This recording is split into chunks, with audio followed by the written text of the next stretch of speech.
chapter 2 and verse 1.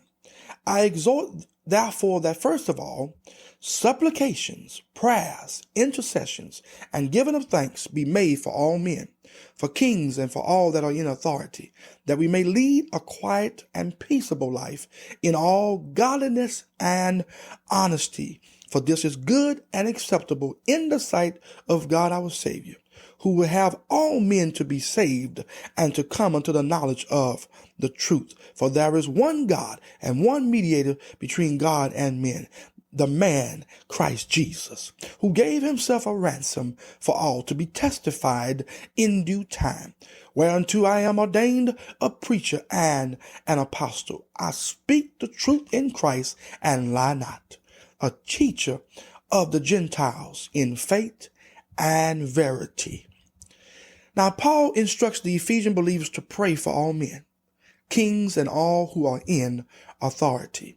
For what purpose? So that they could live a quiet, peaceable life in all godliness and honesty. A second reason why they should pray for their government was that the gospel may continue to go out to the lost. Listen, we want people in office who will make it possible for the word of God to continue to be given to the lost souls. This should be our concern and our prayer. We should pray that our leaders make right decisions.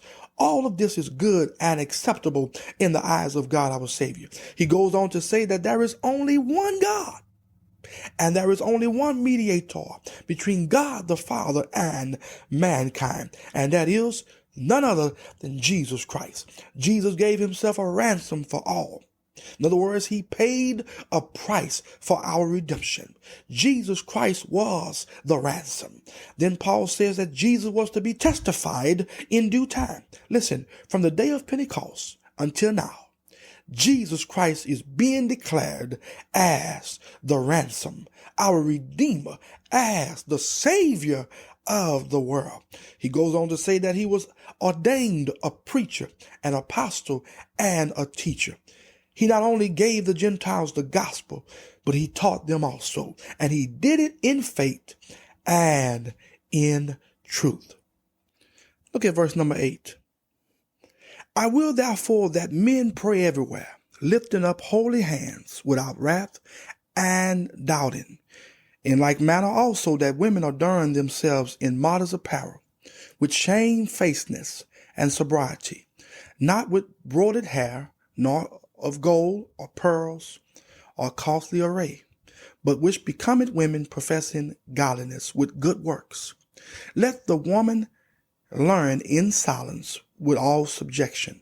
But I suffer not a woman to teach, nor to usurp authority over the man, but to be in silence. For Adam was first formed, then Eve, and Adam was not deceived, but the woman being deceived was in the transgression. Notwithstanding, she shall be saved in childbearing, if they continue in faith and charity and holiness with sobriety. First, Paul addresses the men concerning public prayers. He wanted them to pray lifting up holy hands. Lifting up holy hands was a custom practice in the early church. They would pray standing with hands outstretched and the palms upwards. It is believed that depicted the attitude of Jesus upon the cross. It revealed the dedication in the lives of those praying. Holy hands means dedicated to God's service, hands which did not touch the forbidden things. Secondly, he instructs them to pray without wrath. In other words, without anger in the heart. Listen, bitterness in a man's heart is a barrier which hinders his prayers from reaching God. Then he tells them to pray without doubting. We must take all of our prayers to God in complete confidence that he hears and answers prayers. Then he says, in like manner. In other words, he wanted the women to pray in public in the same manner, lifting up holy hands without wrath and without doubting.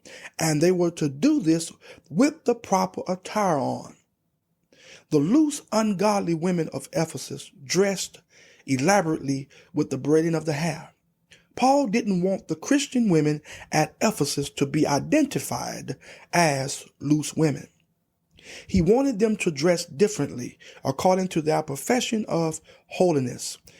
Now, is there a set standard on how every Christian woman today should dress and wear their hair? The answer is no. The standards of dressing given here by Paul to the Ephesian Christian women was necessary for them according to the culture they lived in at that time. These standards were by no means permanent for all. We must understand that some passages of scriptures are to be kept in its historical context. There are no set dressing standards for Christian women for all ages. Right now, the culture in America differ from the culture in China, Japan, France, Germany, Italy, Africa, Australia, and so on. In America, our culture says that men wear pants and women pants, skirts, and dresses. In France, their culture allowed men to wear pants and skirts. During the days of Moses, the men and the women wore robes. The men wore robes that were made for men, and the women wore robes that were made for the women. Are we to dress like they did during the days of Moses? Absolutely not. Therefore, dress standards of a particular time in history cannot be set as permanent for the rest of the church. Now, since there are no set standards of dressing for all ages, what is our guideline? The book of Deuteronomy chapter 22 and verse 5 is the guideline scripture for all ages. It is the guideline scripture concerning dressing for all Christian men and women to live by in any culture, in any age. Look what Deuteronomy 22 and 5 says. Now, the woman shall not wear that which pertaineth unto a man, neither shall a man put on a woman's garment. For all that do so are abomination unto the Lord thy God. In other words, men are to only wear clothing that are made for men, and women are to only wear clothing that are made for women, listen, within the culture lived in.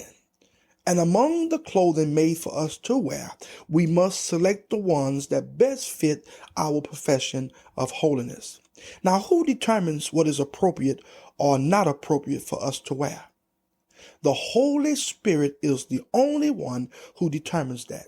He will let us know what is or are not appropriate for us to put on as Christians professing holiness. Then he deals with yet another issue that needed to be dealt with in the Ephesian church. He says, let the woman learn in silence with all subjection. Notice that Paul says, let the woman, which is singular. In verses 1 and 2, Paul wanted everyone, which is plural, to pray. In verse 8, he addresses the men, which is plural. In verses 9 and 10, he addressed the women, which is also plural. In verse 15b, we shall see him again addressing women, which is plural. But in verses 11 through 15a, he addressed a particular woman. Verses 11 through 15a says this again, let the woman learn in silence with all subjection. But I suffer not a woman to teach, nor to usurp authority over the man, but to be in silence. For Adam was first formed, then Eve, and Adam was not deceived, but the woman being deceived was in the transgression. Notwithstanding, she shall be saved in childbearing. Now, I believe that Paul was singling out one particular deceived female teacher that was in the church at Ephesus. She was spreading the doctrine of the Gnostics. She was spreading one of the Gnostic fables concerning Eve. This particular fable said that Eve was created before Adam and that she actually liberated the world by listening to the serpent. Paul silenced this particular woman, not because she was a woman, but because she was teaching false doctrine to others. He forbade her to teach a heresy which was creating serious problems for the church. She was not the only one who had to be stopped. There were also deceived men who deceived others that had to be stopped also. So it was not a matter of gender, but of deception. as we shall see as we go through this epistle, and even in 2 Timothy and in the book of Titus. Listen, it is interesting to note that Paul gave several men who was knowingly spreading false doctrine over to Satan. But he handed this particular woman here over to a teacher. He instructs Timothy on how this woman should learn or to be taught.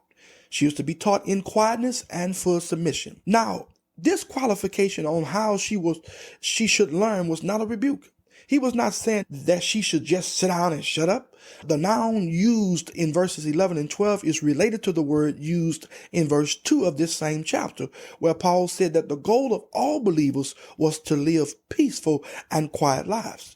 Quietness implies compliance with the law rather than resistance, and harmony with one's neighbors rather than hostility, peace rather than argumentation.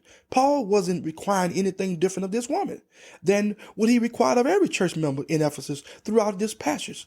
It was the same quality that the men should have when they prayed, without anger or disputings, and the women should have also behaving with decency and propriety. In fact, the phrase silence and submission was a frequent formula in the Near East for a model student.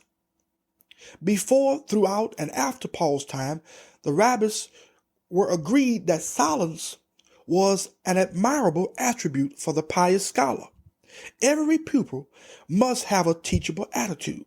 A man and a woman cannot learn if he or she does not listen and yield to the instructor. This is the same attitude James described when he said, everyone should be quick to listen, quick to hear, slow to speak. This attitude makes for the very best of students.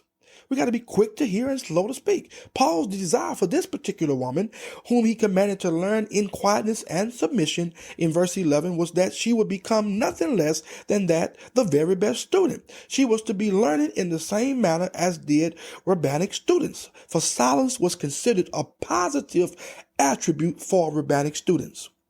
Paul wanted this particular woman to abstain from teaching and to dedicate herself to study alone. Listen, there are many preachers and teachers, both male and female, today who needs to refrain themselves from teaching and to dedicate themselves to the study of God's word alone. Hallelujah to the Lamb of God. Then Paul corrects the false teaching of this woman. He corrects the false teaching fable concerning Eve by saying, for Adam was formed first, then Eve. And Adam was not deceived, but the woman being deceived was in the transgression. Then he says, notwithstanding, she shall be saved in childbearing if they continue in faith and charity and holiness with sobriety. Paul is simply saying this. Yes, a woman named Eve was instrumental in kicking off the downfall of humanity. But listen, it was also a woman named Mary that was instrumental in kicking off the redemptive plan of God. She brought forth the Savior of the world, Jesus Christ, our Redeemer. Mary's childbearing brought about salvation, reversing what had been done. And because of this, women can be saved by faith and can grow in love and holiness with sobriety. Listen, it's all about Jesus Christ. Because of his birth, death, burial, and resurrection, that both men and women can be saved by faith.